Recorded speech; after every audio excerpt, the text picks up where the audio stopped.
Sagu tumbuh di tanah nan subur, menyimpan rahasia alam yang berjaya. Etnovlog hadir untuk mengungkapkan literatur keberlanjutan alam di Kepulauan Riau kita jaga. Selamat datang di Etnovlog Sagu untuk Masa Depan, peran tanaman lokal dalam mitigasi perubahan iklim dan keberlanjutan lingkungan. Dalam vlog ini kita akan mengeksplorasi bagaimana sagu sebagai sumber daya alam yang melimpah di Kepulauan Riau, yang memainkan peranan penting dalam mitigasi perubahan iklim. Mari kita telusuri bersama lebih dalam tentang bagaimana tradisi dan teknologi dapat berpadu untuk menjaga kelestarian lingkungan. Kabupaten Lingga, Provinsi Kepulauan Riau yang dikenal sebagai Bunda Tanah Melayu berbatasan dengan Provinsi Riau di sebelah barat dan Provinsi Jambi di sebelah selatan. Kabupaten ini memiliki perairan yang berbatasan langsung dengan Laut Cina Selatan di sebelah timur dan Selat Singapura di sebelah barat, menjadikannya wilayah strategis yang kaya akan sumber daya alam baik lautan maupun daratan. Sekarang saya berada di depan kantor Desa Musai, di mana Desa Musai ini termasuk salah satu desa yang menghasilkan tanaman sagu. Salah satu potensi utama di daerah ini adalah tanaman sagu yang tumbuh subur dan menjadi komoditas penting bagi masyarakat lokal. Selain sebagai sumber pangan utama, sagu juga mendukung ketahanan pangan dan perekonomian daerah, serta memiliki potensi besar untuk dikembangkan secara berkelanjutan. Tanaman ini yang tumbuh di lahan basah dan rawa berperan dalam mitigasi perubahan iklim dan mendukung SDGs 13, yaitu aksi perubahan iklim. Sagu yang tahan terhadap fluktuasi cuaca hujan dan suhu ekstrim membantu mengurangi emisi karbon yang berfungsi sebagai penyerap karbon alami dan memperkuat ketahanan terhadap perubahan iklim di Kabupaten Lingga sambil menjaga keberlanjutan ekosistem lokal. Jadi pertanian untuk tanaman sagu ini sudah ada sejak turun-temurun dari orang tua zaman dahulu sampai diturunkan ke anak cucunya sampai sekarang. Tanaman sagu di Daik Lingga tidak hanya memiliki nilai sebagai sumber pangan, tetapi juga memiliki hubungan erat dengan literasi lingkungan, konsep IPA dan literasi teknologi dalam konteks pertanian berkelanjutan, di mana dalam literasi lingkungan, pengolahan sagu yang telah dilakukan secara turun-temurun oleh masyarakat lokal mencerminkan kearifan lingkungan yang memanfaatkan sumber daya alam dengan bijak dan berkelanjutan. Literasi lingkungan di sini berkaitan dengan pemahaman masyarakat terhadap pentingnya keberlanjutan ekosistem rawa dan pesisir sebagai tempat tanaman sagu tumbuh. Masyarakat memahami bagaimana menjaga keseimbangan alam seperti pengelolaan lahan basah untuk mendukung pertumbuhan sagu tanpa merusak ekosistem sekitar yang pada gilirannya berkontribusi pada mitigasi perubahan iklim dan penyerapan karbon. Dalam konsep IPA, khususnya ekosistem dan lingkungan hidup sangat relevan dengan tanaman sagu yang tumbuh di lahan basah. Proses fotosintesis pada tanaman sagu berfungsi untuk mengikat karbon dan menghasilkan oksigen yang mempengaruhi keseimbangan atmosfer. Selain itu, pengetahuan tentang siklus air, keasaman tanah, dan ketersediaan nutrien juga sangat penting dalam pengelolaan tanaman sagu. Dalam konteks ini, konsep IPA mengajarkan masyarakat mengenai hubungan antara organisme dan lingkungan serta dampaknya terhadap keberlanjutan sumber daya alam. Dalam literasi teknologi, pengelolaan tanaman sagu ini berperan dalam meningkatkan efisiensi produksi dan pengolahan sagu. Masyarakat Daik Lingga semakin mengadopsi teknologi pertanian modern seperti penggunaan mesin pengolah sagu yang lebih efisien serta teknik pengolahan yang dapat meningkatkan kualitas produk sagu. Selain itu, teknologi informasi membantu masyarakat untuk lebih memahami pemasaran sagu secara digital dan memperluas jaringan distribusi produk mereka. Pengembangan bioteknologi juga dapat digunakan untuk meningkatkan ketahanan tanaman sagu terhadap penyakit dan perubahan iklim, mengoptimalkan hasil panen, serta memperkenalkan produk turunan sagu yang lebih inovatif. Di sini kita akan melakukan wawancara dengan salah satu pemilik sagu. Ini dia sudah jadi dia punya sendiri kan. Kadang tanaman sagu harga 2.700 kilo. Kalau ini 3.000 rupiah, 3.700.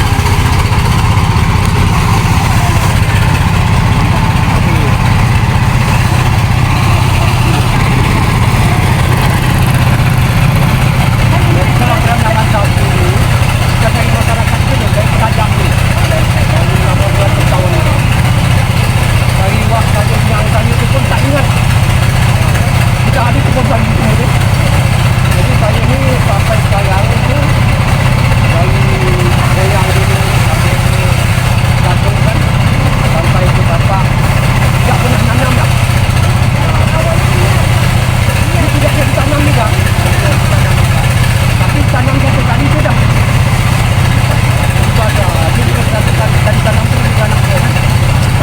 menjelaskan bahwa tanaman sagu ini sudah ada sejak nenek moyang yang dahulu, menjadi bagian yang tak terpisahkan dari kehidupan masyarakat Dayak Lingga.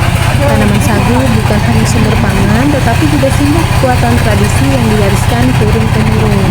Sejak zaman dahulu, masyarakat lokal telah memanfaatkan sagu sebagai bahan pokok yang menghidupi mereka, baik dalam bentuk makanan maupun barang ekonomi.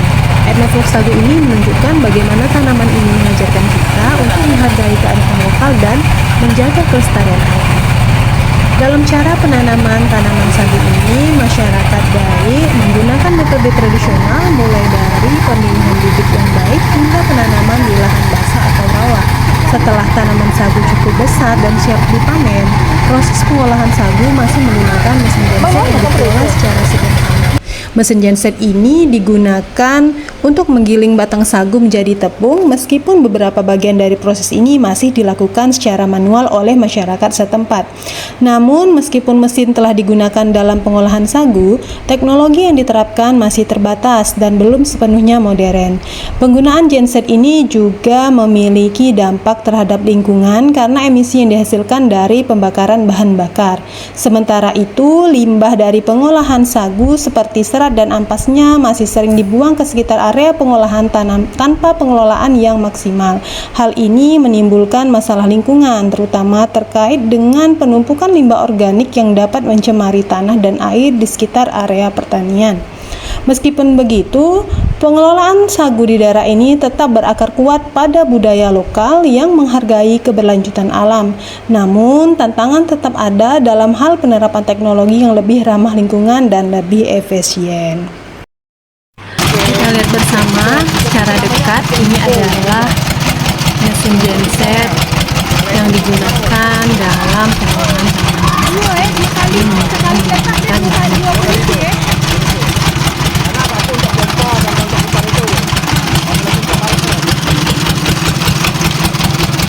Sekarang kita berada di lokasi pengolahan tanaman sagu yang kedua. Ini banyak terdapat batang-batang tanaman sagu yang disebut dengan tual. Kalau masyarakat lokal menyebutkannya ini adalah tual. Kita bisa lihat di sini adalah ada lintasan ya, tempat menyeret tual tersebut ke dalam tempat pengolahan.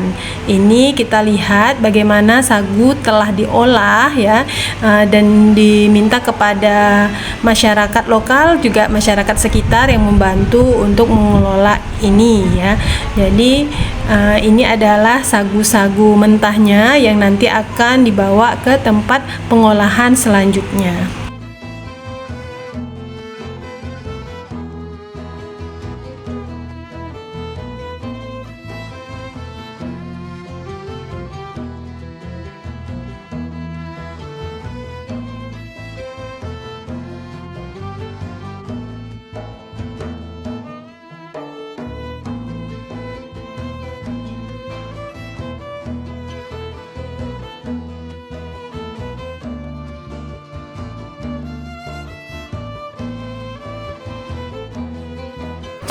Tanam sagu di lahan basah sebagai langkah untuk bumi lestari. Mitigasi iklim tak boleh lelah, keberlanjutan alam harus dihargai.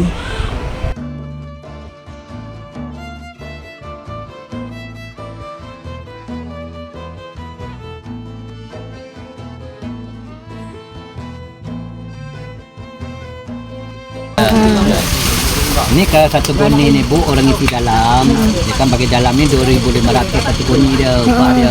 Upah isi kan. Dia orang nyirat lagi tu. Kalau kami kan ini kan nanti disirat ni. Wah. Nah, ini 1.000. Wah. Nanti yang golek lagi tu ada nanti yang golek tu 1.000 lagi. Oh iya iya. Jadi jatuh dia 4.500 satu goni ni, satu karung ni. Anu dia.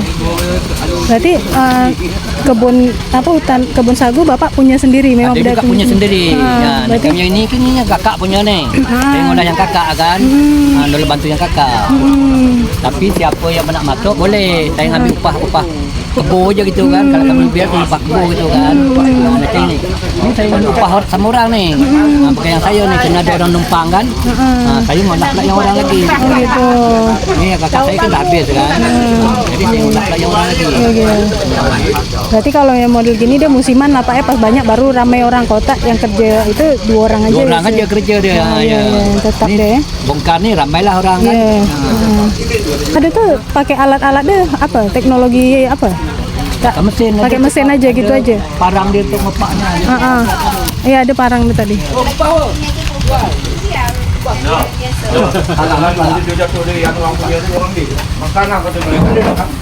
Oh untuk Ini dari parang itu deh ya? Dia pakai kopak nih parang dia, Bu.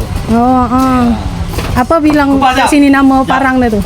Ini parang pengupas. Oh parang pengupas. Nama bahasa kampung parang itu. pengupas. Oh iya. Itu sangkut itu kan nanti kan dikopak ada dikupas Iya, tuh nanti parang nih. Nah, Iya. Ada 2. Jadi kalau dia berkelahi seorang Bu. Dia 2 orang ni ada 2, Bu. Tak gitu dia berkelahi bro, Bu. Oh iya betul.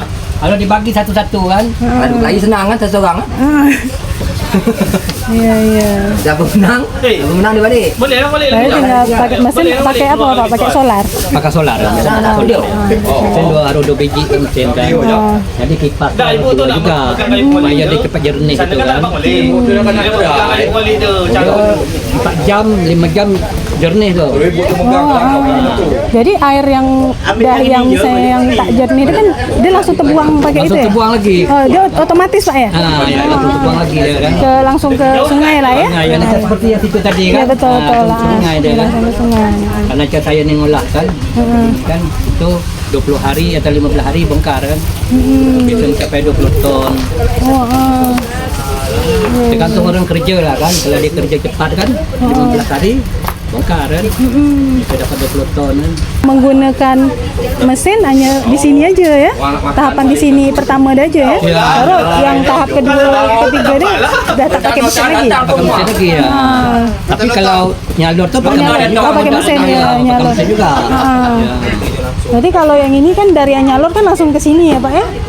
Dari sini langsung ke salur dulu. Oh ini yang kedua dah. Nah, ini yang pertama. Yang kedua tu yang salur tu yang bersih. Iya.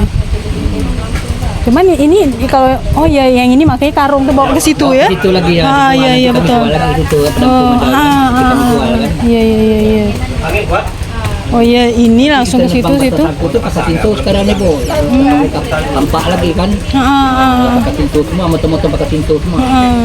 Jadi kan kalau misalnya kita dah nebang nih, nanti dia tumbuh lagi tak, Pak? Tumbuh lagi, Bu. Tumbuh lagi. Tumbuh lagi ya. Ada perawatan tak? Cara kita merawat nanam dia tuh? Perawatan. Nanti ditebas apa semua kan, supaya dia cepat tumbuh kan. Itu tanaman apa aja yang selain sagu yang tumbuh di sekitar? Tak ada taman sagu aja, Pak. Sagu aja ya? Ya. Kalau kayu ditebang kan, supaya dia cepat naik kan. Pak, ini kan nanti buang ke sungai nih. Pengaruh tak sama ikan-ikan kat sungai? Dia mati tak atau apa Ada gitu? pengaruh, Bu. Ada pengaruh ya? Kalau saya kerja ni turun dari zaman datuk nenek dulu kan, jadi tak ada pengaruh dia. Iya. Ya, limbah dia tak pengaruh. Iya, misalnya kita lihat kan limbah gitu kan, ini kan Ya. dia kan karena dia ke laut apa nanti bisa mengurangi ikan apa itu gitu kan. Kalau ikan masih suka dia, Bu. Makan tu kan bekas Ampas-ampas dia. Iya, betul. Ya. Dia tak pengaruh kalau ikan udang apa tak pengaruh. Ya. Apalah harapan Bapak sama pemerintah supaya hutan sagu ini tetap lestari? Kalau bisa bagaimanalah pemerintah ambil perhatian kan atau di apa nih memajukan lagi sagu, bantuan dari pemerintah di tempat apa semua kan. Harapan itulah. Kedua, tolong dipertahankan harga sagu ini jangan turun daripada 2.000 lagi kan. Iya, betul. Sebab kami ini harga sagu bertahan kena pembeli dari luar, Bu. Kalau beli lokal ni mungkin harga sagu ni turun juga kan. Nah, itulah kami berharap pemerintah tolong dah perhatikan masyarakat yang kerja sagu ni kan. Ke depan lebih baik lagi lah kehidupannya kan.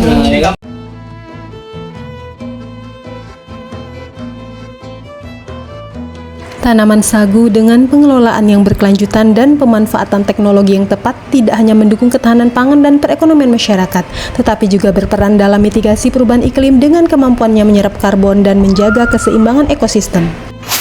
Bumi kita kaya akan pesona, mari dijaga agar tetap lestari. keberlanjutan alam adalah makna untuk masa depan yang harmoni. Sekian etnovlog sagu ini, semoga memberikan wawasan tentang pentingnya pengelolaan tanaman sagu oleh masyarakat lokal dalam mitigasi perubahan iklim yang berperan dalam menyerap karbon, menjaga keseimbangan ekosistem, dan mendukung ketahanan pangan masyarakat. Assalamualaikum.